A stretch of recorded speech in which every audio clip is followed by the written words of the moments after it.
Let's begin now, and I'm very happy to call upon the Prime Minister. Here, here. All right, can everyone hear me? Yes. Awesome. Okay, let's go. So if this were to be the last day of my life, I think it's highly unlikely I would spend it at a debating competition and specifically Euro Sprem competition. And that's precisely the point of our case, because we do things because we think it has some kind of instrumental value in the future, like you have an education because you want to get a job and a job because you want to have a safe future. But the whole value of your life, to a very large extent, is in fact precisely of those things that you think to be instrumental, in the sense that yours probably isn't going to go too well based on results so far, but that Romee and I are having a blast preparing it. So I think this crucial point that you're going to make is that you have a value attached because you think points have a value, and that publishing this information will take away the possibility to lie, and therefore will make everyone's life significantly worse. So there are two things are going to be in the speech. One, I'm going to talk about society, why I think it will collapse and why it's problematic. Secondly, on kind of an individual level, which will be the fake philosophical stuff, is where any judges seem to love for a reason unclear to me. So, two things I want to make clear before I start. One, I do think everyone in this debate is going to show mass consequences, both in individual and in the society level. And I think those are the largest consequences you can think of. I think that also means that any points about like benefiting yourself or what's in the personal benefit of the scientist don't apply here. Like, I will take clarification in a moment. Like, this is bigger than any kind of genocide, etc. So I don't think individual agency for the society, for the scientists here is important, and this debate is about what is best for society. I think the second big thing is that any claims about individual autonomy and the right to know in this debate simply are false, because as we'll show, there's a massive prisoner's dilemma, because everyone has that information, and it means you can't live your life in a very specific way. Therefore, I don't think that's too relevant. I'll take the clarification from CO. So are you going to tell anyone, and are you going to make any changes to your life for the next 5 years? That's a good question. We are not going to tell anyone, and we are unlikely to make any changes. A, because it is a risk of people finding out this because we directly know it.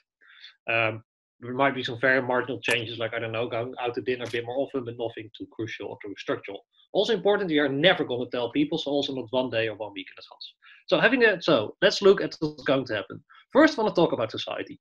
Notice that the society we have and the system we have constructed largely consist of incentives which are based on the future. An intuitive example is the criminal justice system, which means you will go to prison in the future if you do something, but also your job, where you get paid not to starve in the future, so where I directly do something. We are going to tell you that a lot of those incentives lose pretty much all the power at the moment this is published, because there will not be a future for many people. And for all the analysis here doesn't just apply for in 5 years, but it can also be the case that people behave normally for 3 years and then stop doing it because they think 2 years isn't enough. More specifically, how does this affect a number of areas of society? One, I'm going to talk about the economy. I think a very large amount of people is simply going to stop working because they don't particularly enjoy the job and because they don't have safety enough for the rest of their lives, but they do definitely have safety enough for the coming 5 years. That might be great for them, but it's very problematic for all the kinds of other people. Only if 10% of the people does it, like it would be the biggest economic crash, a 10% reduction, that would be massively problematic for people. It will be especially problematic for the kind of people who couldn't save that much amount of money, but are likely to lose their jobs. For example, because they work for a supporting company of someone who quit working, etc. Etc. It also means there's going to be a shortage of very important people, like teachers, like doctors, etc. etc. Secondly, we think people are simply going to stop paying taxes because the procedures are insanely long, because multiple people are going to do it, because we don't have any kind of accountability mechanism. So those two things combined also means that the government is massively going to run out of funds. It needs to sustain society, for example, to pay police officers, but it also needs to sustain the top. Another example is that people are going to stop going to school because many people don't enjoy school that much, but think they need to have a job. That's problematic because it effectively means other kinds of teachers lose their job. Politics is another example where I simply think that the whole feedback mechanism we have in terms of democracy is simply cancelled because politicians no longer care about being re-elected or not. It means you lose all kinds of incentives not to be corrupt. It means you lose all kinds of incentives not to listen to people, and politics is going to get significantly worse. Lastly, I want to talk about the criminal justice system, because I think many people are going to commit crime. They're either going to do so because they think the couple of years they have left on Earth is less important than the crime they want to portray, for example, kill someone or harm someone in a very severe way in any other way, or for the very simple reason that they think it's a guess. Look, I'm poor now. If I rob this bank, worst case, I will spend a couple of years in prison. Best case, I will have an amazing period for a longer time. Now this is going to reinforce itself because many police officers are going to quit because they can no longer get paid, or simply because they don't enjoy working. It means the chance of getting called are getting lower and lower, and more people are going to do it. So overall, society is going to be a mess. The economy will be tanked. It will be massively unsafe pace. It will pretty much be like the purge.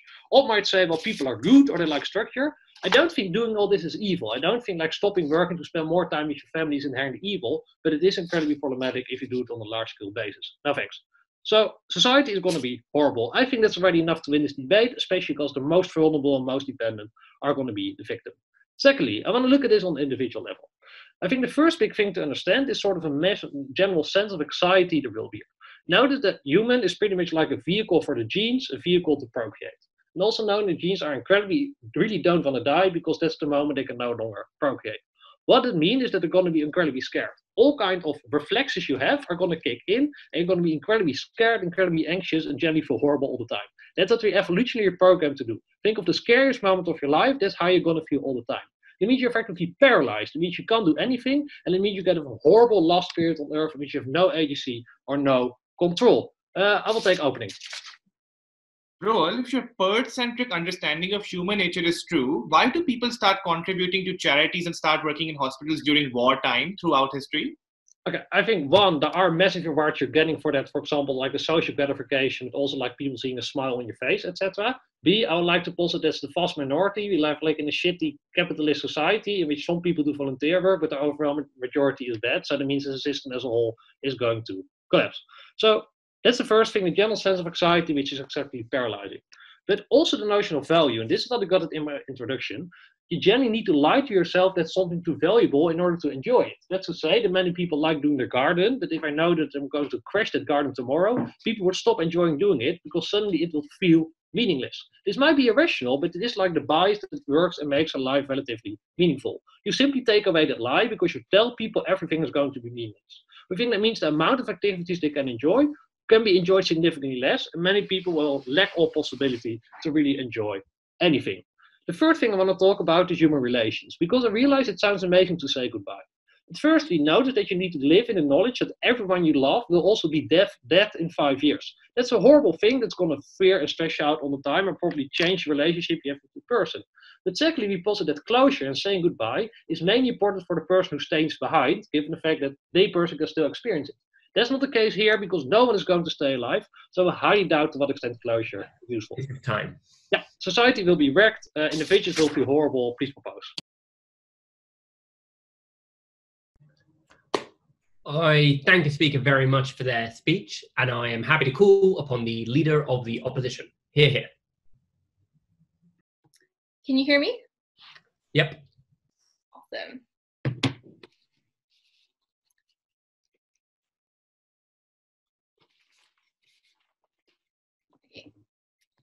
I just want to pump the intuition that the scientific community predicted an inevitable pandemic for decades. If they had chosen not to tell us, we would have prosecuted them for gross negligence, because even if something terrible is inevitable, it affects the decisions which you do before that. It affects the kind of things you invest in, and it affects the kind of things you prioritize. It changes your individual decision-making calculus in a way which maximizes your agency to the best of your ability, which is something we care about in opening opposition. This might mean things like staying by whatever. We think whatever means something the most to a person is something they should be able to prioritize, which is particularly important. I don't think opening government can say that this isn't important to some people and therefore we shouldn't do it. Not least of all because the scientific community has a duty to the discovery and the study of truth, which is the aim of the scientific community. I think as a scientist you probably believe this. And I'm going to do 3 points in this speech. First of all, why it's better for the scientists, for us. Second of all, why it's better for the world. And then third of all, why it's better for individual people. But just to start on this idea of it's better for the scientists, because I don't think OG can fiat this is irrelevant. Like, it is an actor motion. You are deciding as an individual. Sure, it might be better for the world on certain outcomes, but like, I make decisions all the time based on being selfish. I think that's just part of human nature.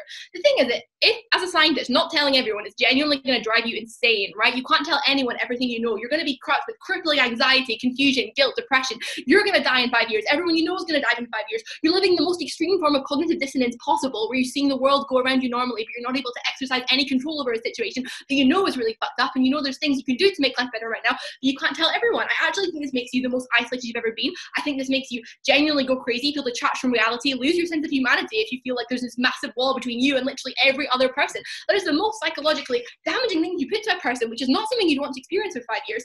But the flip side is, by telling people you have massive personal benefits, like you've invested your whole life in becoming the scientist, you definitely care about credibility, you definitely care about the kind of impact you can have. You can either be the most famous person in all of the cosmos who've literally solved human extinction, have all the massive like benefits of like feeling like you have some kind of importance in the world, that you fix the purpose, or like getting credibility, feeling like yes, or the comparative is being incredibly isolated. I think as a scientist, you're probably going to feel like you have a massive responsibility to tell people, because you have the crushing guilt of not knowing what would happen otherwise, which is something you have to live with, compared to being incredibly successful, living the best 5 years of being listened to and platformed by everyone who you've respected because they're your idols, and suddenly you've outsmarted them and find something that's most important. I think that's something that you definitely take into account, given individuals are fallible. We're not all like utility-making machines, although in debating we like to pretend we are. Sadly, we're not. Secondly, this thing about being better, the clash about being better for society, because I just think Hamza's intuition about wartime is true. Like during this coronavirus pandemic, people have come together because panic and existential crisis is the uniting factor which makes us feel our humanity far beyond the like superficial constraints of this like capitalist evil society that open governments say we're all brainwashed by. I think the thing that breaks through that is a sense of shared dread and shared kind of common humanity, which comes out in these kind of things. But I think we can just rebut a lot of the mechanisms they gave, because opening governments say like, well, you know, people will just commit crimes and like not pay taxes. I think the reasons they gave why this will be so fucked up is the reason that people won't do it. It's not because they're good, it's because they're not stupid and they don't want to live in a world where it's the purge, because that is terrifying. People still have an incentive to invest in institutions and make the state have control because they don't want to be murdered when they walk out on the street. I think that's reasonably fair. I think that's why people still buy into it. Then they say things like, you know, teachers and like doctors, and we'll lose all these really important people. I think the thing is that you don't become a teacher or a doctor or do socially valued professions for the money. That's just not true. Like if bankers stop doing whatever they want to do, that's maybe a different story. Like people do these jobs because they want to make a difference. I actually think the realistic response to knowing you only have 5 years left is that you work so much harder because you want to make the most meaningful difference you can and maximize your impact on Earth, not just die completely irrelevant. And often when you're focusing on the future, you don't focus on the impact you're having right now. So I think you do your job much better if you know that the people right now are the only ones you have the chance to save, and therefore you invest in that specifically. I think you work a lot harder. But actually, I think there are so many more benefits which clash with the kind of reach of impact that we got in opening government, because sure, extinction is symmetrical on either side, but people are going to keep existing for 5 years. So the question becomes, how can we help the people who continue to exist in 5 years? I think that minimizing human suffering is the biggest imperative we can have on any side. So I think people respond to this in many ways. I think realistically, this is going to be the most massive redistribution of wealth in human history, or that has ever been possible. Think about the reasons why people don't give money to good causes and help people right now, because they're selfish, because they want to preserve wealth and power for the future. They want to save for their future. They want to save for their children. They want to invest. That's the sole reason that people have selfish interest in keeping things for the long term, which means you don't give money even though people are dying of poverty right this second. If the end's in sight, no one likes the idea of wasting money, because our whole lives are like labor, right? We invest so much of ourselves and our personal identity in generating all this capital, so no one likes the idea of dying and having that mean nothing, which means you want a legacy, you want to give it to something, which means you're likely to either spend, which then makes your life better, so fuck it, that's a win, or it also generates economic benefits, because by increasing aggregate demand, you get like the boost in the economy because you have a massive spending. I don't care if it's unsustainable, because it's only for 5 years, which just means people are able to get jobs and have money, which maximizes their well-being, which is just a net benefit. But I actually think most importantly is probably, because OD might contest this, but even for the people right now who want to help, who are altruistic, governments, NGOs, charities, philanthropists, they're investing badly right now, massive amounts of capital. They're investing in climate change. They're investing in cures for cancer. Fuck that. You're not going to get that in 5 years. No benefits are going to materialize. This puts a massive distortion of resources from these causes into giving people money right now, into giving trash transfers, into giving food programs, just increasing well-being immediately, because that's all you can do, because you think that far into the future. Now there is no opportunity cost to just giving people money, because you're not trading it off against anything that you could invest in for the long term. So I think for actors who are good right now, you intend them to invest more. They have more, because they want to increase the moral worth and purpose they can give, or they're able to spend, which is just better because it increases people's well-being, which is the only thing we care about overall. Closing government. Wait, who gave me a POI? Yeah, closing government. Why are there many people who even react violently to the need to wear masks right now during Corona?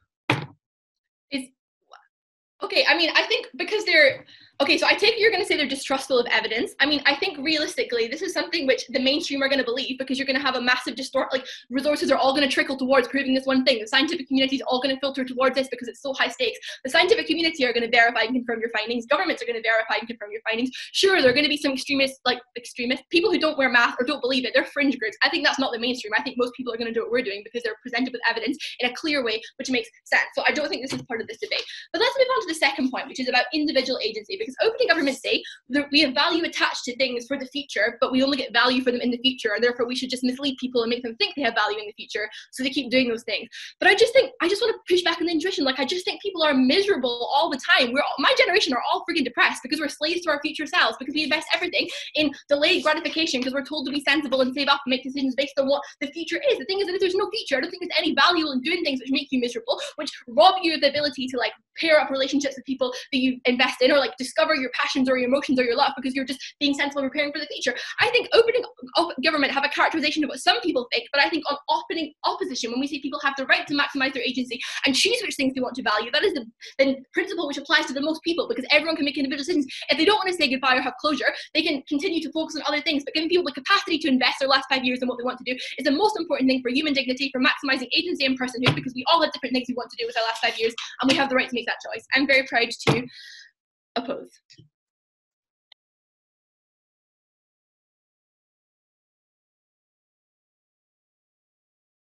I thank the speaker very much for their speech, and I'm very happy to call upon the DPM. Hear, hear.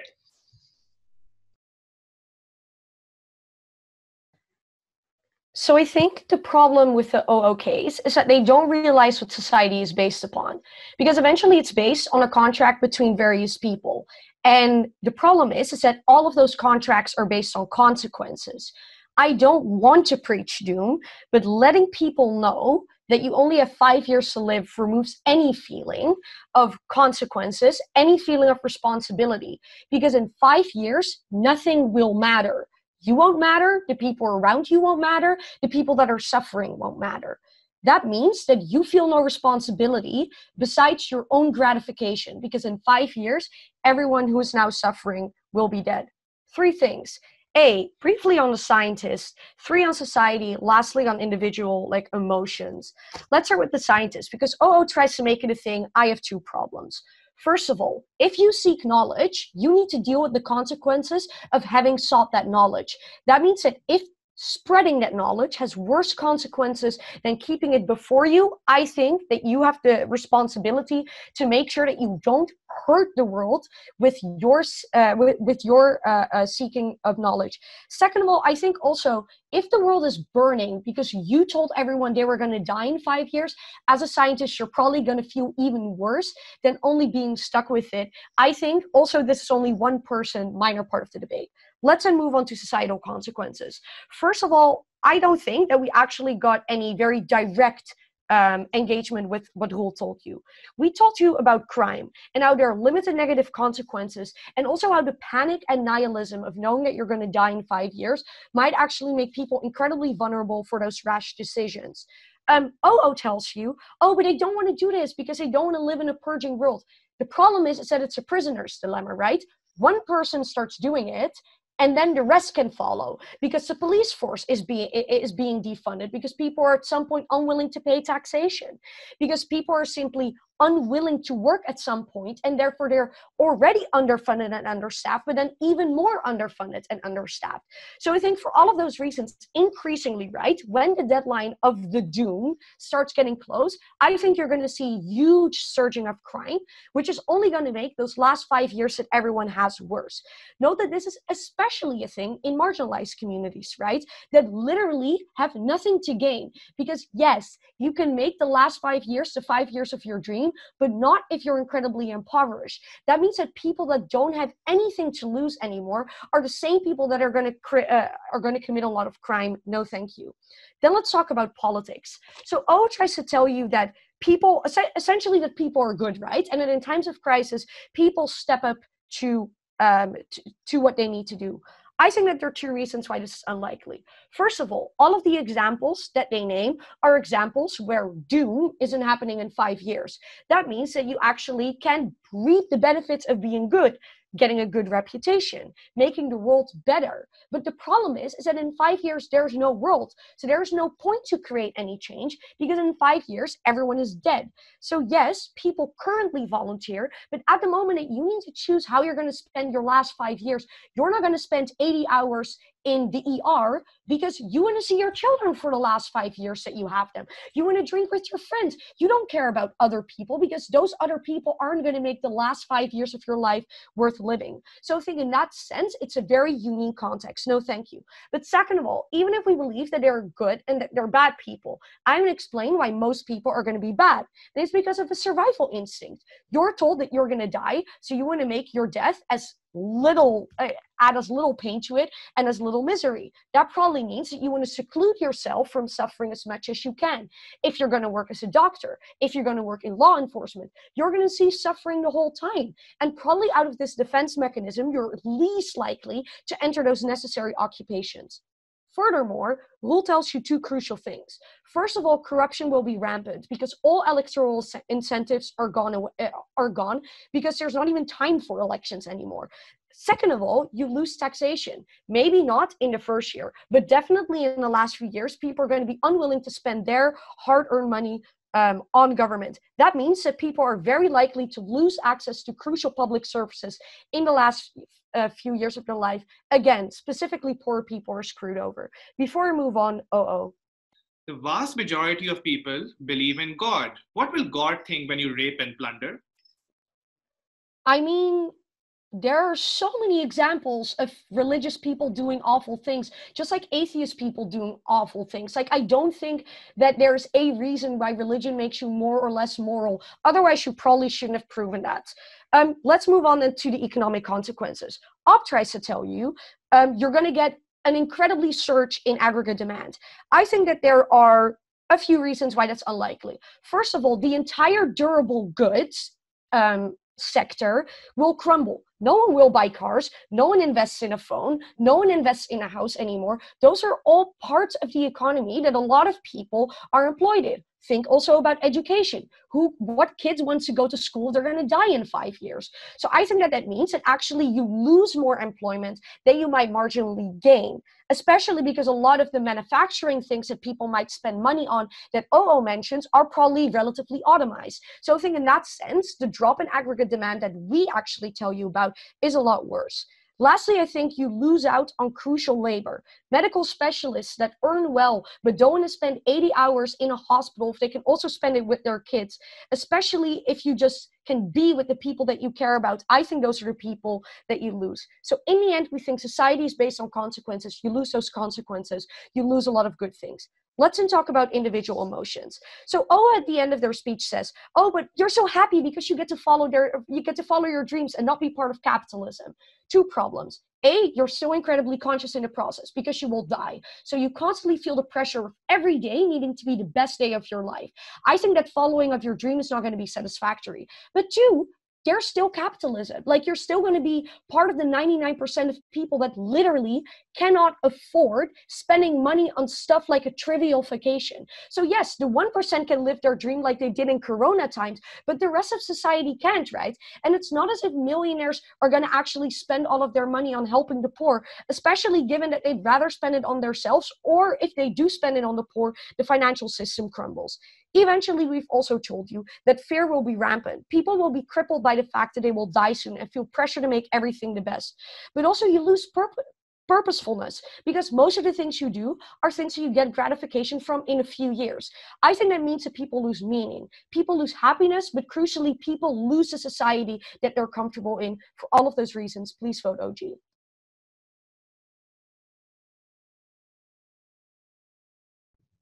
I thank the speaker very much for their speech, and I'm happy to call upon the Deputy Leader of the Opposition. Hear, hear.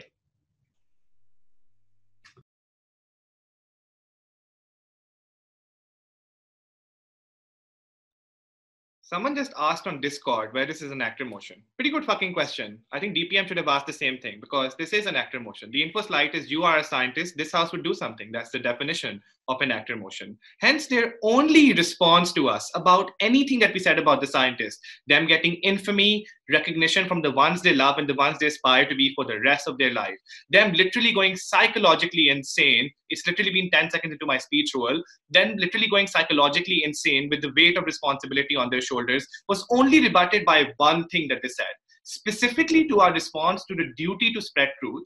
And the only thing that Romee said there was, utility matters. I think that the scientist has zero fucking capacity to decide what is better and what is not. And honestly, neither do we. We're just people talking shit for 7 minutes. In a world where no single person can decide what garners most utility, the only principally correct option is to allow every human will to arbitrate it by themselves, which is to say that everyone should have the information to decide what gives them most utility, which is the veil of ignorance behind which we are debating. The final thing I want to say about the principle and about the scientist is that the question of the scientist making this discovery is moral luck. Any other scientist could have made this discovery. Any other person could have walked upon this discovery. There's nothing special about this scientist which led to them having the information and no one else. If that is true, this means every single person has the right to information, in the sense that if you believe in the birth lottery and you believe in the accident of birth, then you must also believe in the accident of death in this case. Opening government had two predominant claims. The first was to do with societal collapse. The second was to do with individuals and meaning. Let's deal with societal collapse. I just want to posit that most people do not think that life ends when life ends. Their only response to this was flippant, which is to say religion makes you do terrible things. Religion is justified to do terrible things, but holistically speaking, the best acts which have come out of humanity tends to be tithes, tend to be charity, etc., etc. I think the point at which the end times are occurring, there's no point in waging a holy war, not converting anyone anytime soon. The only thing you can do is be the best person that you are. That's the most intuitive interpretation of the religious text at hand. This means these people have an incentive to be better. Number two, I just think the argument is ahistorical insofar as they have a weird Hobbesian understanding of what human nature is like. The world survived not because of the survival of the fittest, but because of the survival of the kindest. We would have all been fucked if we had not gotten help from each other, because we're not self-sufficient. We literally need each other to fulfill our own interests and our own incentives. It's going to be the same thing is going to be true then. And within that, I also say there's a fundamental difference between kids not going to school, I don't give a shit, they're dying in 5 years, and you not being in a hospital, because people die if you're not in a hospital. So there's a different categories here. There's a category which affects things for the next 5 years, and there's a category which affects things 10 years from now. We don't care about the latter category. Opening government conflated both of them.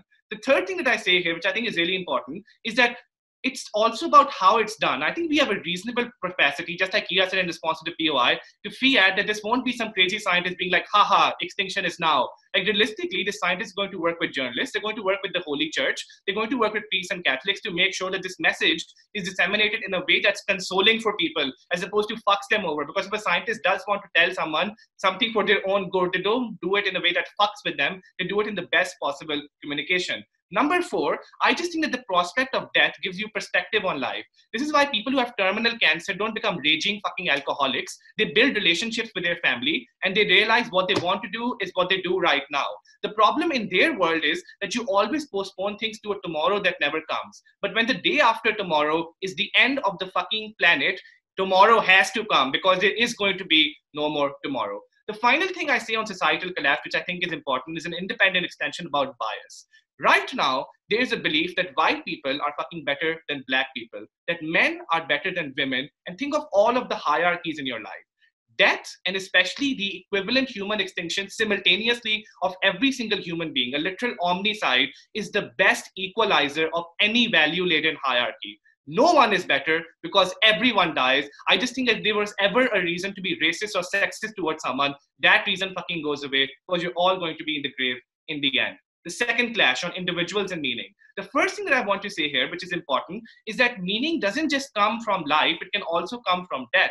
For instance, a lot of people think in eschatological terms, which is to say end times terms. They look forward to the prospect of their life ending. They look forward to the prospect of heaven and hell and judgment. It's extremely unclear to me why their Nietzschean European understanding of meaning is the meaning that people in Africa and Pakistan subscribe to. But number two, I also say that in order for you to arbitrate meaning, you need to have knowledge. If you don't have knowledge, then your meaning is insufficient because you need knowledge to maximize your meaning. We say the point at which you have knowledge is the point at which you can best decide what your meaning is going to be, insofar as, this is extremely important, meaning is an extension of agency. It is only if you have agency that you can give meaning to actions. If I am forced into becoming a billionaire, but I am whipped into it, I am slaved into it, that action has no meaning. I must choose to be a billionaire in order to feel good about being a billionaire. Insofar as you protect agency, that's really, really important. But the final thing I say here is, everyone fucking knows they're going to die, even in status quo. The only thing that we're doing right now is changing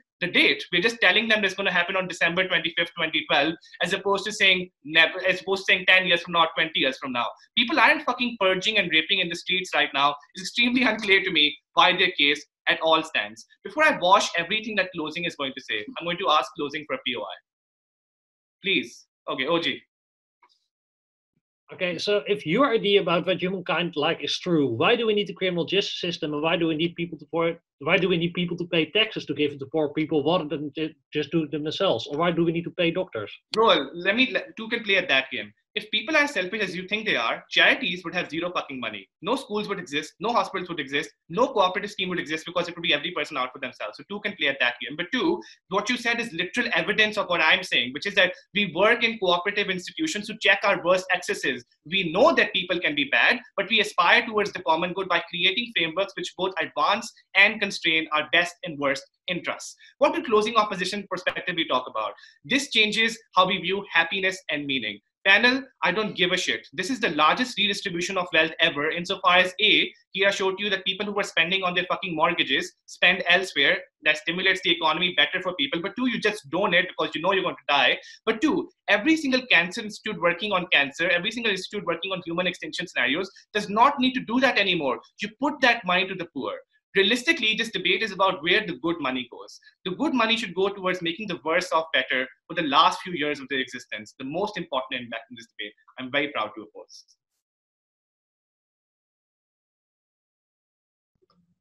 I thank the speaker very much for their speech, and I am happy to call upon the member of government to begin the back half of this debate. Hear, hear.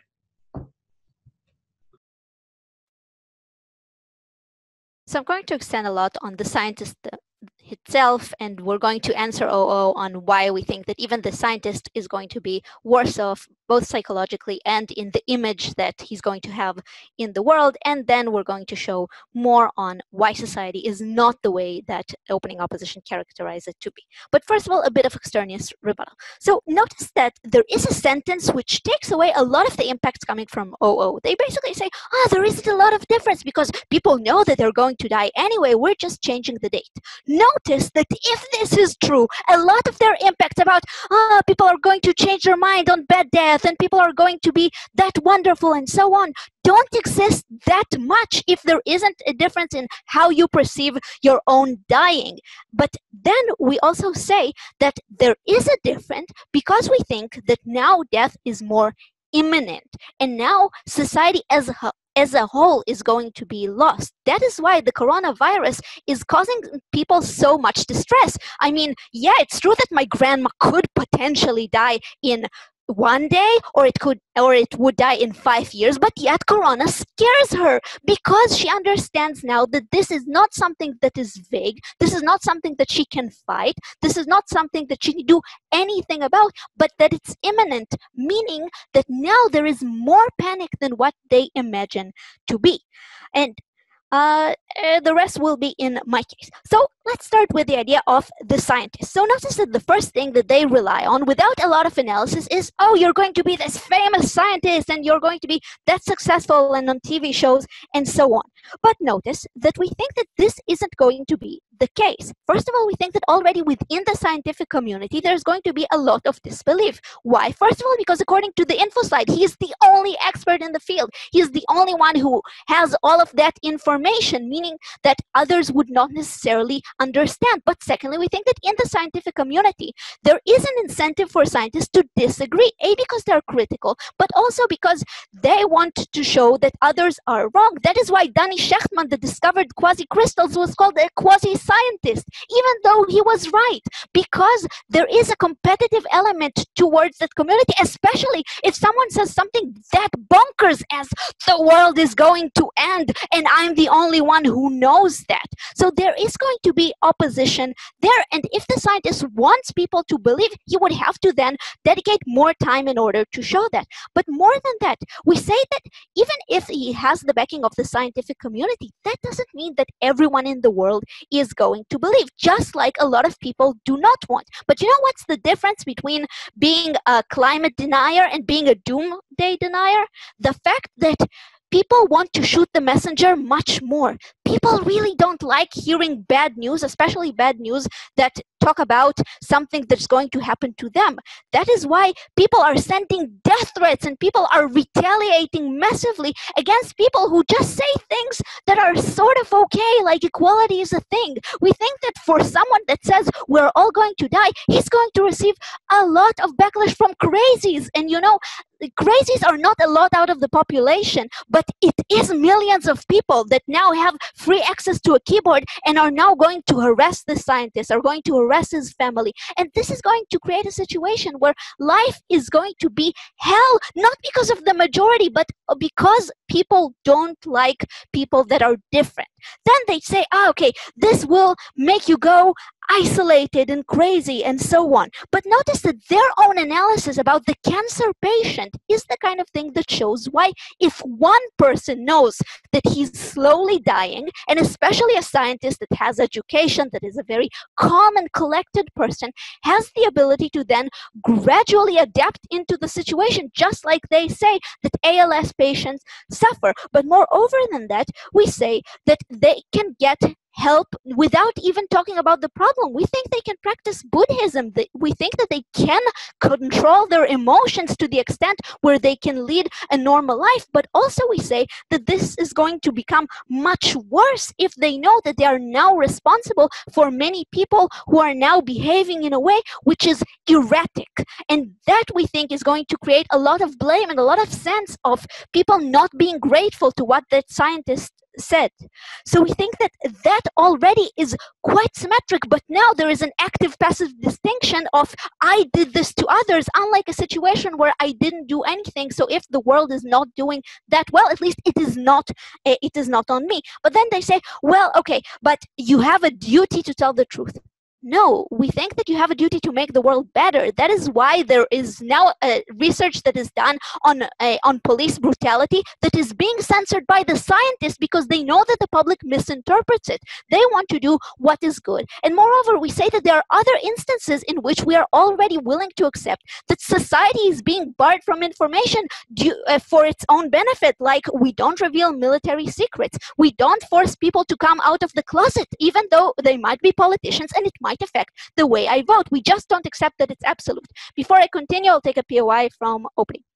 Okay, even if all of this is true, in your world, the scientist is completely alone. At least in our world, he has 7 billion on our side. Also, please weigh this against global poverty.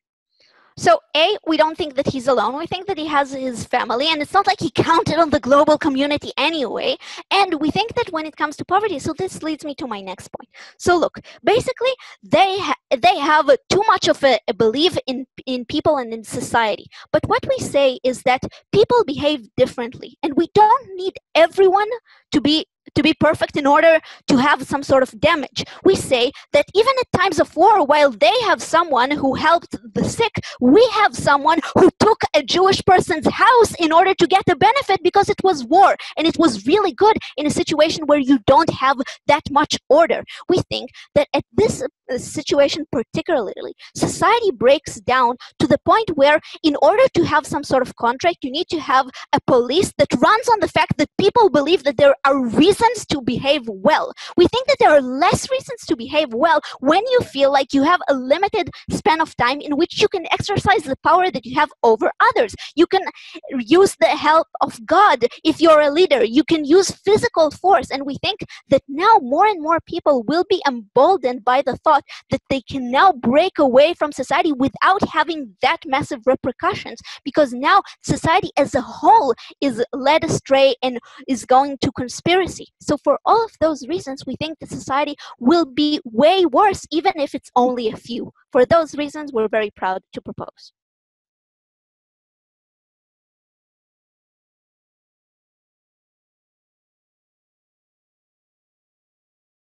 I thank the speaker very much for their speech, and I'm very happy to call upon the member of the opposition. Hear, hear. In my speech, one broad claim, why this is an irrevocable right, bunch of rebuttal to both governments, there's a lot to be rebutted. Let me start immediately. To the extent to which both governments would probably admit that rights exist as an inherent characteristic of the human condition, the question would be why they exist.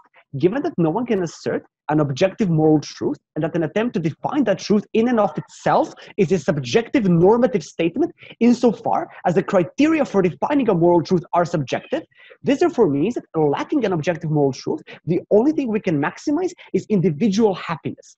Obviously, governments can say to this, but this is final because everything ends in 5 years. Note that given that we all die, everything is final and in the long term into infinity cannot be quantified. This means that to have impacts in this debate, we have to accept although our happiness is temporally finite, it is still something we value as a comparative impact. At that point, we provide you the analysis as to why opening opposition can ever claim that this is a right. Why? Because it allows people to plan their behavior differently. It allows them to have closure with their relationships. Yes, to quit that job opening government and we're fine with it. To spend money on a trip. To come to terms with their own mortality. People have different conceptions of how they would fill their time if they had more or less of it. We always plan with finality. We plan that college will end in 5 years. That our life will last 80 or 90. We don't know how long, but we plan with finality. Given that we in the status quo do this as humans, we say this is just a tweaking of this. We give people more of a conception of how they would better achieve their happiness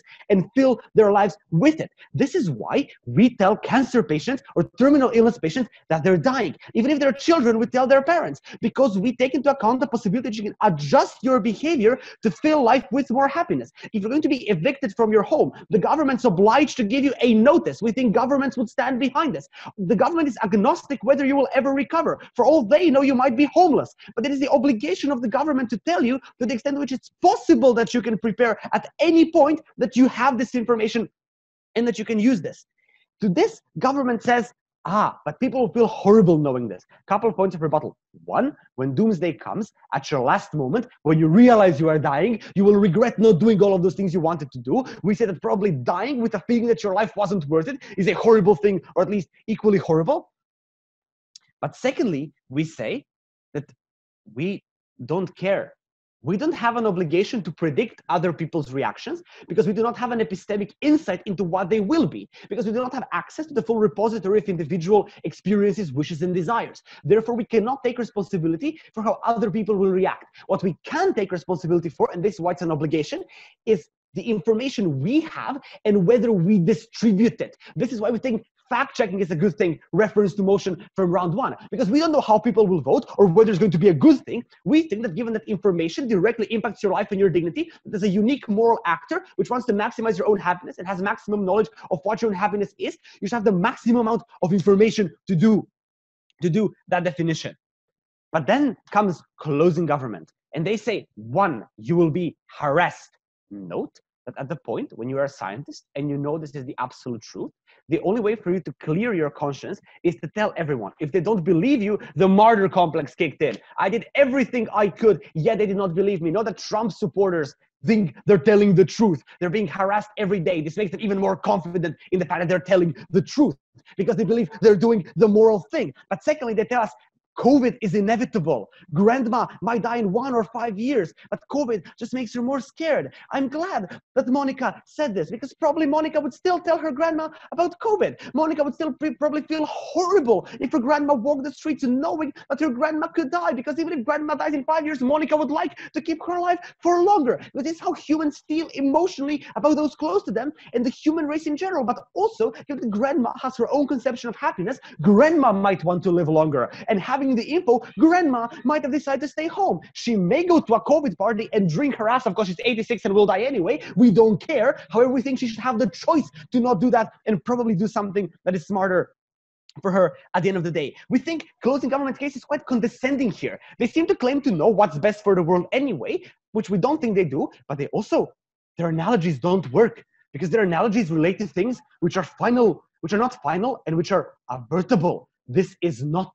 And this is why their analogies are simply not analogous, which is a problem in debating, which leads me to my second point. The idea of whether society will crumble or whether we will have, as closing government says, erratic behavior. What both governments ignore, and that's a problem for the top row, is that we know from the info slide that there is no averting the crisis, but humanity doesn't, which means that to the point to which humanity has an optimism bias and is likely to hope that it will survive because it fears death, as Monica herself concedes in her analysis, and is likely to come together and try to make institutional mechanisms of solving this, which is as we did with climate change, which is essentially a doomsday prophecy because people in Florida will be drowned in 40 years. That sounds like doomsday to me, which we did with fucking Corona. We went into lockdown, 10 independent institutes researching vaccines and so on and so forth, specifically because we always believe as humanity that there is a hope. But I think there are other reasons why there will not be anarchy. One, empathy is a biological feeling. When you see a kitten being beaten up on the street, you want to cry. You don't know what a kitten feels like, but you see it's in pain. You know what pain feels like, so you're sad. Secondly, the fear of reaction. If I hit someone, they may hit me. I don't want to be hurt. Cooperation is more feasible and more sensible in this sort of situation. Before I move on, I'll take a few after opening. All right, so an actor motion is about what an actor should do, not about what's best for an actor. But even if it would be, why would scientists care more about the principle of preparation than about societal collapse? Yeah, Roel, I literally spent first 4 minutes explaining why we should do this. You should have listened, this is bad. Okay, moving on.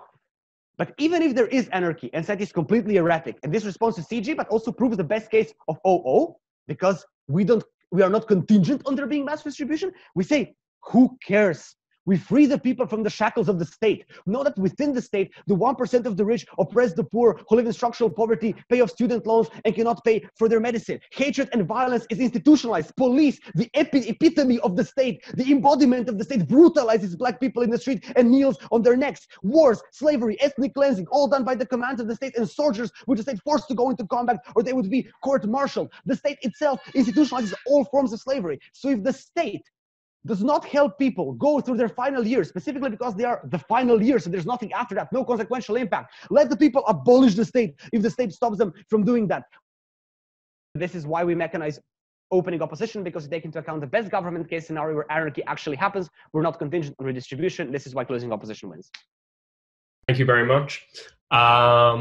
I thank the speaker very much for their speech. Sorry for any technical difficulties, and would now like to call upon the GovWhip. Okay, I think the response to closing opposition is that you will never know how this will end up. There are too many factors for you to calculate, and even if you're the smartest guy on earth, which maybe you are if you discover this, you're still going to be uncertain how this is going to end up. Like no one can tell what will happen with Corona even, like, and this is probably a much, easier prediction than this. And this is why you take the risk of prediction. This is crucial in this debate because your not action just like doesn't do anything, except for you knowing that you didn't act, because other people just go about their lives as they did before. Your action, when you decide consciously to take action, needs to have this idea of that you're predicting what will happen and you're hoping for the best, right? And I think there are a couple of reasons why humanity will not come together as closing opposition assumes, like in very pinky fairy tale type of way. I think opening government mentioned some, but here are the others which I think are more important. And this is that generally when in types of crisis, humanity does not come together as they wish, as like a global community and all of that, like with the climate action problem, or with Corona, with people not wearing masks, or like there would be no genocide in war if people would actually come together like in times of crisis and all of that. And I think what is good for you is not necessarily good for other people, and that causes third-party harm. And if we prove that even if people come together, they homogenize, they come together on the basis of who is more likely to them, on their identity and all of these things, and not on the basis of, oh, we all need to live together in peace for the next 5 years, they have a lot much to take over and chew up as the person who is taking this risk, this uncertainty that this is going to happen. What are our responses to opening opposition? I think that opening opposition first says you either keep the money and things move on as normal, or the economy. They say that people are gonna keep the economy as normal, but also they're gonna donate the money. I think you either keep the money and things move on as normal, or the economy tanks, and I think that's contradictory because like why would some people move on and need the money as they do right now, and some people would just like relinquish the money? I think up to the point where it's literally the last day, money can still really be good for you. So up until the year that this crisis is going to be like ended, you still need the money, or you're still going to keep the money. But more importantly, I think that, and this responds to Ciara as well, people do not have the burden to disclose their information. Secrets that they have, identities, their knowledge of crimes, their knowledge of stock markets and all of this would be very beneficial for other individuals to know. It would increase the quality of life substantially. It would increase, like, if you save a lot of lives, but obviously they don't have the duty to do this. And this person is very special, right, as a response to opening opposition, because they are the only one who has the info. So probably it's not because of birth lottery and all that, but because they're really super smart or they're in a niche field and all that. I think when it comes to how the scientist is going to feel, you will feel guilty either way. I think that's not comparative. Like, you didn't tell, and then, like, you feel guilty because, like, people, how they say, did not act on this, or people are doing stupid shit and you did tell, and it's because of you. But I think it's better to feel guilty for not acting than to internalize that your actions brought someone suffering. Because it was not the case that you discovered, but it was the case that you told that brought someone suffering if they're doing stupid shit on the street because they know that the world is going to end. But also you will receive that threats. Your life changes from scratch. That's just a lot to take. Like, you're going to become a media personality, like, have all of the negative sides of this, like the popularity, your family and all this, compared to the idea where you can have the knowledge for yourself. You can tell your family. I think that OG kind of like makes this out unnecessary, but let's say that they don't. They can still act in a way in which you can maximize your personal experiences with your family and all of that. And this is why you will not become a martyr, because people will, protest nationalization of services. That's necessarily going to happen when the government tries to take the situation under control. And then when people die on the street, you're not going to be like, oh, I told them, but I'm like an angel because I tried everything. But you're going to be, these people died because of me. And this is why it's comparatively better that you do not act and feel guilty than act and then feel guilty, because there's another, like, how to say, step where you had agency and this is fact for you. And even if it doesn't happen, you still should think before you tell this to the person that there's a possibility of this happening. This is why you should opt with not doing anything. But also, I think that the idea of racism, I think like Titanic, that was already, like, rich people saved themselves and all of this. But also with cancer, it's because not everyone gets cancer in status quo, but there are a large amount of cases of people who travel the world and all this, blah, blah, live happy lives. But there's just a lot of cases also people who, I don't know, like, become incarcerated or alcoholics. But it's not a good story to hear about people who got cancer and then he was like alcoholic, but that's going to happen. But also recognize young people are crucial here, because young people do not diagnose with cancer in large amounts. So these are the people who are not going to be able to go on terms with them dying, because usually older people get cancer and then they're like, oh, I might live for 5 years, not 10 years. But when you're 15 and you're going to die with 20, there's going to be a shit ton of people who are, like, extremely depressed, as Ciara say, but now they're going to be double depressed because they're going to, like, live the rest of their life in depression and all of that shit. Okay, frame, a little bit late, but I think it's good. Okay, so control is lost in the beginning. Sure, people get used to it and then it's like better, like corona and people out to talk and blah blah. But the problem is governments and authorities need to constantly be more harsh as people get more crazy, because this is a ticking time bomb. The more you get to the deadline, the more people are going to be crazy. And this is a problem because you constantly have to, like, adopt harsher measures and all of that. It means that you're never really under control, but you're always catching up with what people are going to come next and what they're going to do and all this. What are the comparatives that we don't get from OG or OO, because they both have points, but they don't compare? 5 years of aided agency, for example, not having kids because you know they're going to die, compared to norms that existed before this that remove agency. You regret the kids, all of the kids that you gave birth to, because they're going to also die in 5 years. So compared to the national house, you lose everything that people had before and you get what people are going to have in these 5 years, so which is why we win. But also, like, normal life is changing.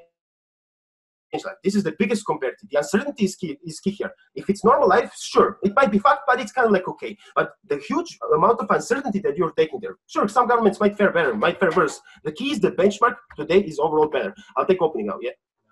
The thing that I said about utility being intersubjective and Tim made an ESL extension out of is important, because you can't decide what has utility. The scientists can't decide. Everyone should have the right to decide what gives them utility. That was the argument.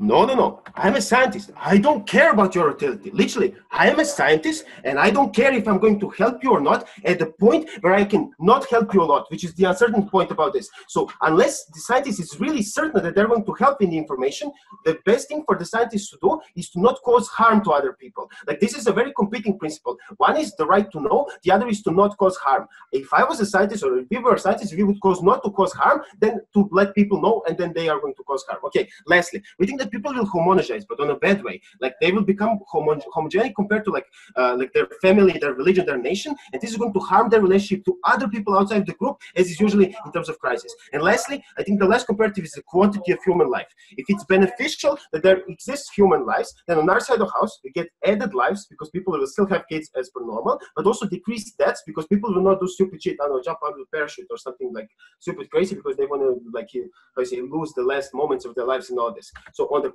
all the comparatives, because we were comparative and compared what teams brought in this debate, I think we should win.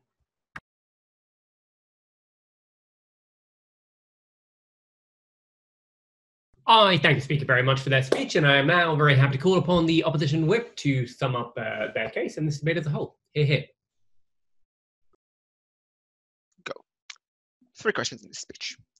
Firstly, consequences on the scientists and why they just simply don't matter the way this debate is developed. Secondly, what sort of obligations do we owe as individuals to each other, or as I like to phrase it, what do we owe to each other? If somebody gets a reference, I'd love it. And thirdly, consequences on society, what are the likely implications on them? Before that, just let's make one thing clear. I seriously don't give a shit. I don't care at all about whether people believe that scientists are not, for 2 reasons. So what if some people don't believe him? There's like the only consequence we're going to deal with in a second, which was absurd, but like, fine. So they won't believe. Some of us will, given that we have probably scientific evidence as to why the world is going to be destroyed, and we can show, look, these measurements means these things. And while I'm an expert in this specific area, you still can understand physics. Secondly, OG seems to disagree with CG. This seems to be kind of an issue for CG. OG do make it quite explicit that their case is about people believing this and therefore acting accordingly and all the harms flowing from that. I think that tension is slightly problematic. Firstly, consequence of the scientists, while that clash by itself is not important. Look, the way developing opening half and then CG reiterate is the following. say, I'm going to suffer by everybody else dying. We completely agree. Opening government, however, respond by saying, yes, but you would also suffer if you know that as a result of you saying that, now society has collapsed and people would suffer. And instead of living 5 years of reasonable life and dying, they would now live 5 years of anarchy and death. This means that this clash basically depends on the third one, of what are likely to be the social consequences of it. Secondly, we hear from CG, I am now going to be hunted for this, and my life would be ruined. Why? Why would anyone care to that extent the world is going to end? Note that all of the examples we hear from government side are ones in which we require a policy. People care about COVID because we tell them stay at home and lose your job. When I'm telling them that, I don't tell them, look, spend all your money, save all your money. This is unlike any of those other scenarios in which I also require a policy. Climate change, I'm telling them, I'm closing down your coal factory. This doesn't happen here. I don't get it why people would be that angry by me spreading this information. I don't harm their life by saying so. Sure, they will say, I don't believe that guy is a hoax, and then move on with their life. I am unlikely to be harmed personally in any way. Firstly, on obligation. So opening opposition already started the case with us. Look, this is something about meaning and the fact that people have somewhat of right to know. And governments keep attacking them in 2 ways. Firstly, they say, look, but like, why does it matter that much given the consequences of society, which we're going to explain in a second? And then I can't fight with the other thing I said. Tin adds 2 important things. The actual analysis of why this is an important right. So it is crucial to understand that the way, what makes people feel happy, CG, this is important for your case, the definition of good is not something that is objective. Neurons in our brain are not feelings. They don't have a objective meaning. The only meaning is the meaning that we ascribe to them. Given that information changes the perception of reality. It changes our preferences. I wouldn't have made the same choices if I would have known that. And we say those are detrimental changes to people's lives. It is about whether they discontinue their job. I'll open the chat. It is about whether or not they continue their current job. It is about whether they bring children into the world. It is about whether they take a mortgage. And it is about whether they continue to work in a job because in 5 years they might get a promotion. Those are detrimental decisions for individuals' lives.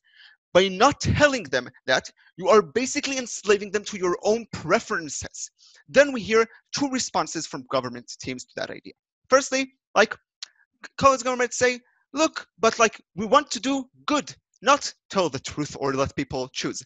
as we've said, and it was very clear in Teens extension, the definition of good is not up to Monica or that scientist. We have no right to decide for society that it is better to have a government that does X than a government who does significantly less, or to have more crime in the street. Guess what, Monica? This is also a political preference. Otherwise, we put everyone in jail. This is something people should be able to decide upon. And then opening government tell us two other responses. Then opening government tells us, look, but anarchy, and what about the poor? Two responses. A, will obviously answer some of that in the clash. But secondly, why do I care? What gives you the right to prevent my free decisions as a person, not to care for others, if I know that it doesn't matter, if this is my preference? If most of society does not want a democracy at this point in time, what gives you the right to keep forcing them on that? We say you have no right to keep the information from these individuals. You owe it to them, and not to enslave them to a life they wouldn't choose otherwise. Just like we don't think it's okay for North Korea to convince all of its population that America is currently still a threat and in war with, even though if they would tell them the truth, it might be bad for them. Before I move on, I'll take opening. So you say that you give people choice to prepare themselves for a doomsday scenario, yet you force them to live in anarchy, not giving them any I'm going choice to respond to access the anarchy healthcare. point now. So basically, opening governments say three things here, and they all lie on the three basic ideas. A, some required professions less money is now going to be meaningless, and then we won't be able to pay for doctors. Secondly, people are just inherently bad. And thirdly, something of prisoner's dilemma, which isn't really. Let's answer them one by one. A, note that we just disagree the fact that people go to the ER for prestige or money, given that it gives them none of those. B, note that a lot of the incentives still exist. Crucially, for everything that opening governments say there is a value in those 5 years, people would be willing to pay for and work for and make sure that it happens. If we care about people not dying, which is reasonable to claim, that means that people would be willing to make sure that these structures exist. If we care about crime not being committed, we would be able to give away our savings, which now have no meaning, in order to fund the police. Everything that has value in those 5 years has an incentive to exist. Secondly, about the people are bad. So basically the analysis there is genes. A couple of problems with that. A, it's a bit ridiculous, and note that most of us don't spend most of our lives having sex, even though this is the #1 priority of a gene to continue its existence and spread, yet we are all here debating not sleeping with other individuals, luckily for all of us, or all of them that we don't sleep with them. Secondly, we say that, oh, and then they say, look, but there is now an opportunity to get something out of this. I'm not sure what it is you get from this sort of, like, if you are corrupt in this world. I'm not sure to what extent you care that much about that. We are way out of time, CG. And lastly, we say, look, it's not clear what's so different between 55 years and 5. Opening governments say legacy, but we all know that when we die, that legacy ends as well. We're not able to enjoy it and feel the benefits for it. It is unclear at this point what is the importance of this. You're unlikely to see anarchy. You have an obligation to tell this to the people. Please oppose the motion.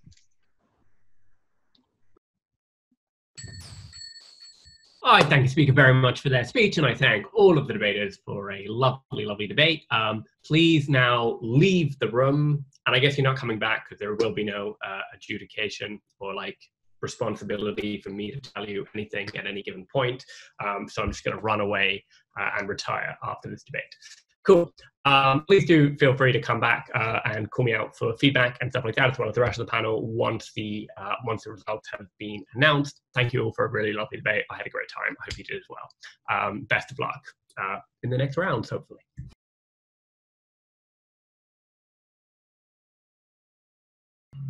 Dani, take 2 minutes and then please come back with an initial call. Yep, sure.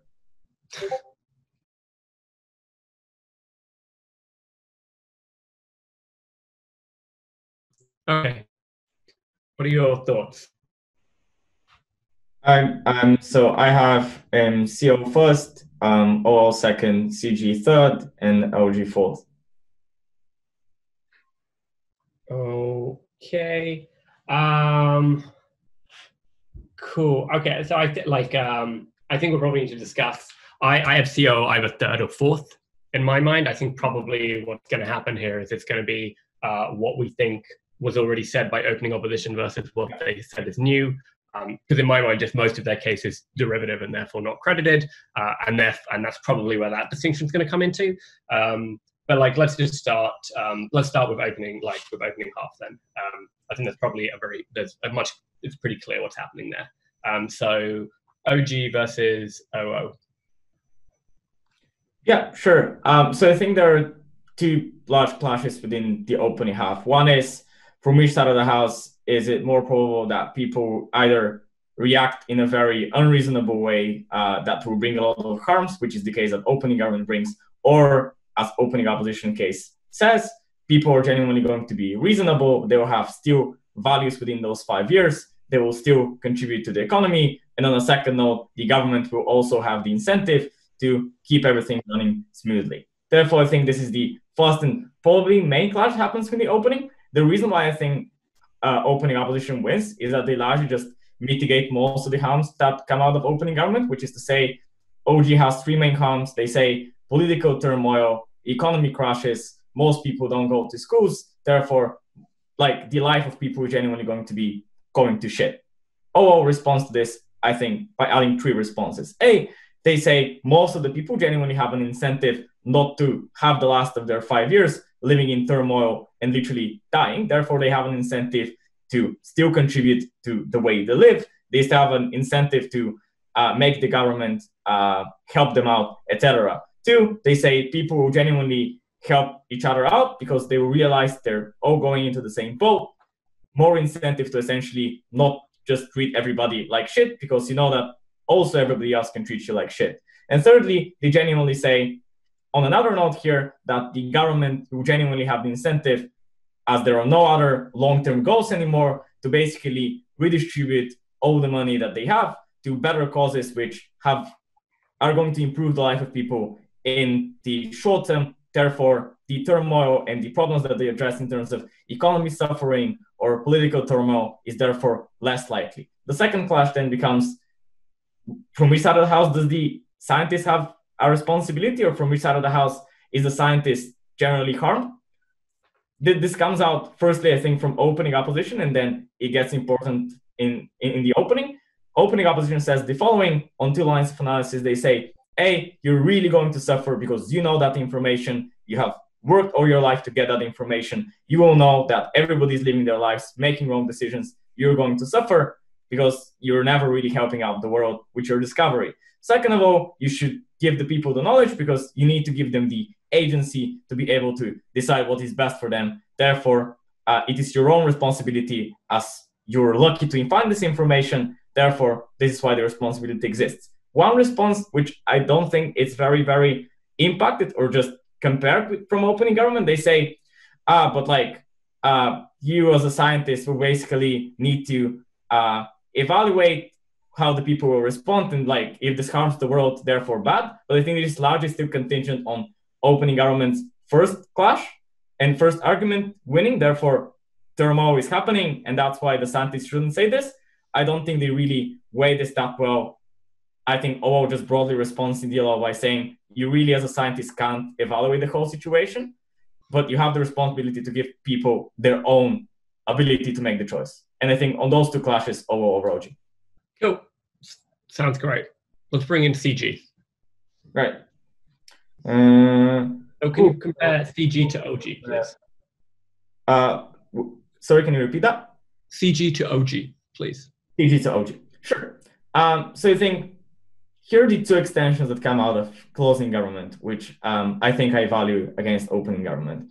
So on the first note, I think they do a better job with basically engaging with the arguments that come out of opening opposition on two notes. One, I think on the basic responsibility that of the scientist, engaging that this is an actor motion, therefore we should care about what is happening with the scientist, whether he has a responsibility or not. I think what comes out of CG, we have three lines of analysis. Two come out of Monica's speech. One, they say scientists will generally be hated a lot more and roasted by more people, by the general media and by everyone, because a lot of people genuinely don't like receiving bad news. Therefore, they have... I'm gonna hurry you on, not because like this isn't it, but just because OG have nothing here, so it's very clear where the I think it's just a more analysis and better refutation extension, even if analysis not that important for those two reasons. So yeah, so what's important to me actually in the comparison here is not the stuff that they do against the scientists, but what they do on the clash of like society. Because in my mind, they clearly have a lot more than OG on the scientists, but I think they have. I don't know what they really have on society. So that will be helpful to me in making the determination between them and OG, or a weighing mechanism in which they give me as to why I should prioritize the scientist clash over the societal clash. So that's what I'm looking for here. All right. So I think on that clash then, I think there are 4 things CG brings.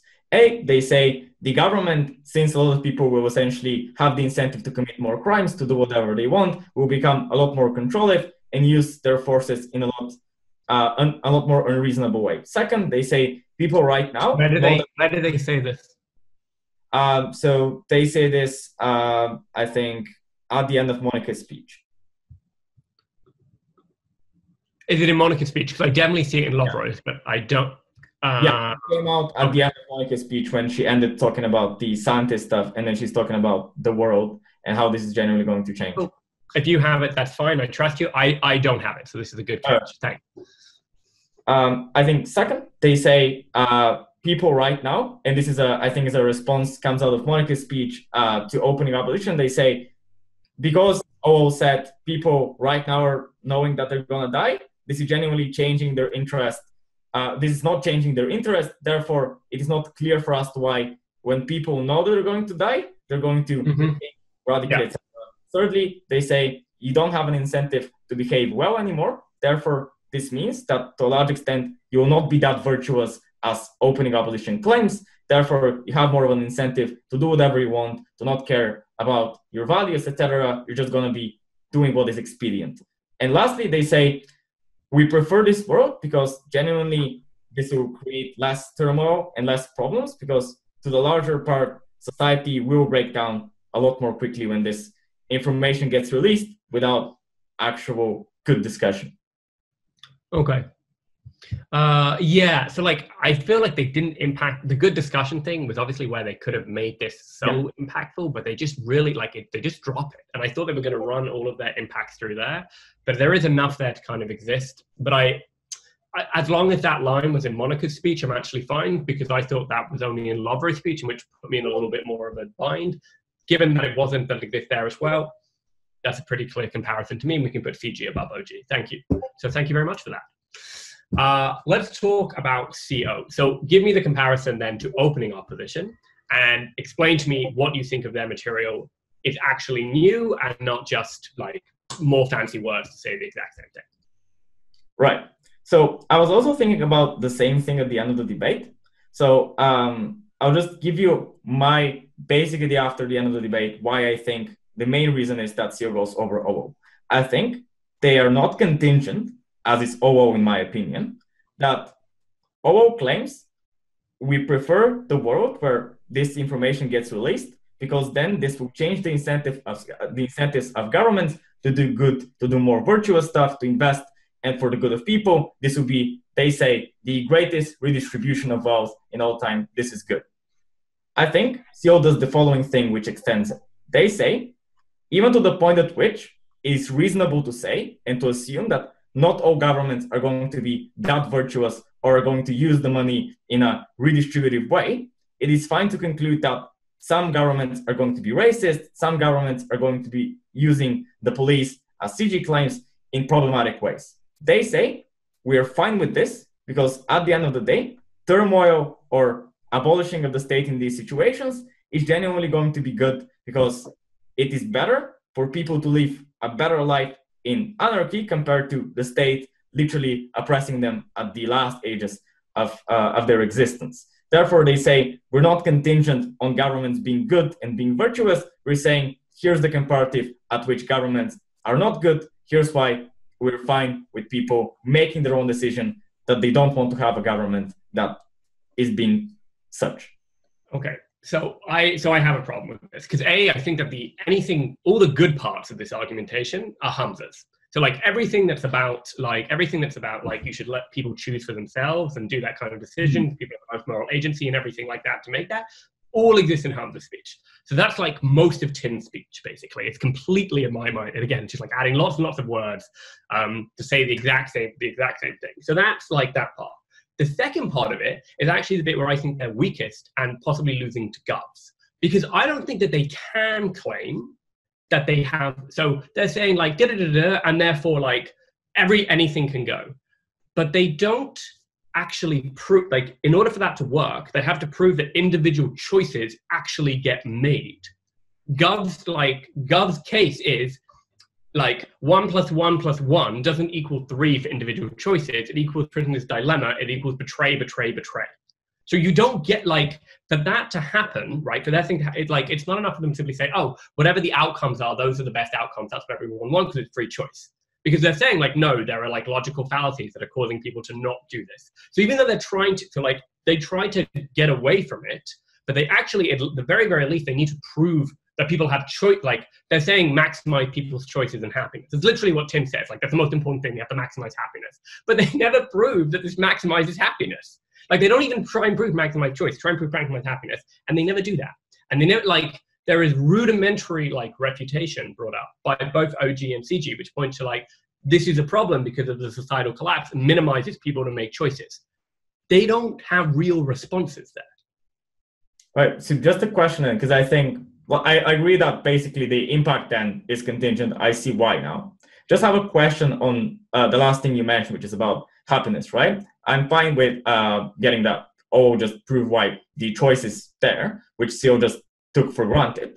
But on the happiness thing, I think here's a response we get in Tim's speech, which is basically saying, and I think this is not basically given in OO, which is people will genuinely be virtuous and will still helping people in the world because they have an optimism bias to do something good, even though they know overall goes to shit. People still want to have some kind of virtue to work towards. And I think this optimism bias, fair enough, doesn't necessarily go from point A to point B, optimism bias, then people happy. But I think it's a fair response that I just want to add in the discussion.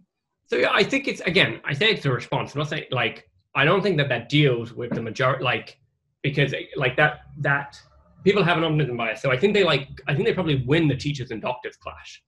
I don't think that they win the societal collapse clash. Yeah. That analysis worked for teachers and doctors, which I think OO already has good answer for. I admit that's a different answer, right? So I admit probably OG don't get their ER rooms running out of doctors.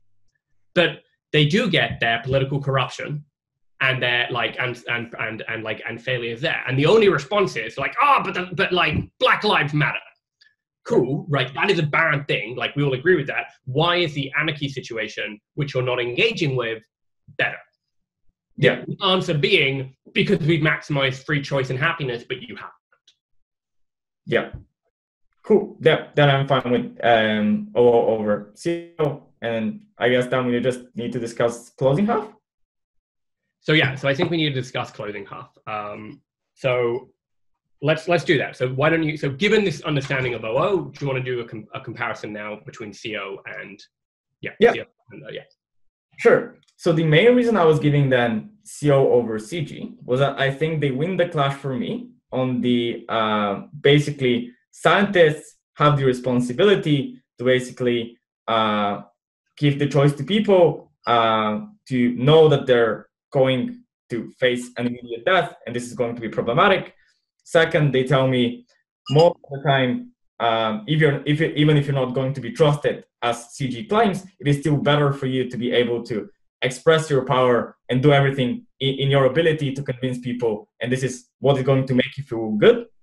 I think then my question becomes largely, why? Okay, so I have two questions then. If we accept that CO wins over CG because of the scientific, because of the clash on the scientist, to what extent are the responses they use towards closing government not used in opening opposition? And then secondly, why does the clash matter over the response of the people and the general turmoil that became important within the closing half? Yeah, I think it doesn't. I think Tom tells me that it doesn't. He tells me that the scientist clash is contingent on the literally in his speech, he tells me the scientist clash is contingent on the societal clash, and therefore it's more important. Okay. Yeah. So that was my main reasoning, basically, because I thought at the beginning that the scientific clash was more important within the closing half. So if that was the case, then CO over CG. But since this exists, I'm fine with switching CG over CO. Cool. Let's discuss CO versus OG. Did we not discuss CG over OG? OG versus CO, sorry. Oh, okay. That's the only comparison we haven't made yet. Yeah, sure. And then had it labeled. Yeah. So here's I think, two responses that come out of closing opposition, which are directly targeted to opening government. Mm-hmm. One, they say, if at the end of the day, closing opposition proves that there is value within the 5 years that those people are going to live. This means that people will genuinely still commit good things. Second, people will genuinely still want to contribute to the government, not kill other people, because they will, as opening government claims, have fear from the whole situation, basically meaning that they wouldn't want other people hurting them and just basically living in anarchy. Second response they directly give to opening government. This is where Chin says this kind of stuff, right? Yeah? Yeah. Sorry? This is Tin stuff, right? He's saying this. Yes. Yeah. And then secondly, we get a response to opening government, which is basically people still have to have the ability to choose what is virtuous for them and what basically brings them joy. Yeah, I agree. Like Chin's material, I think, is given the weaker analysis we get, I think it's enough to kind of give it like the societal stuff to them. Yeah. Given we think that there is better analysis on societal breakdown on CG, I don't think that the responses we get from CO, like in Chin's speech, are enough to specifically take out the legs of that analysis. Yeah, I think also just to acknowledge that I think opening government does manage to like bring the majority of the harms that they claim, but they never actually go a step for like they don't go over the next step. They just say this is going to screw over the economy, screw over everything, but they never actually weigh this in a comparable way. Sort of the harms are just conclusions, one sentences that don't really make sense when CO goes out and compares them. Yeah. No, I agree with you here. Cool. Yeah, and cool. All right. Cool. So we have our call then, I think. So just to be, we're doing first to OO. Yeah. Second to CG. Third to CO, fourth to OG. And just to thank you, this was a really good chat. And I know your initial call has changed slightly. My initial call has also changed slightly, to be very clear. I think it's just a sign that this was a good debate and we've had a good conversation and got to it. So thanks very much for that.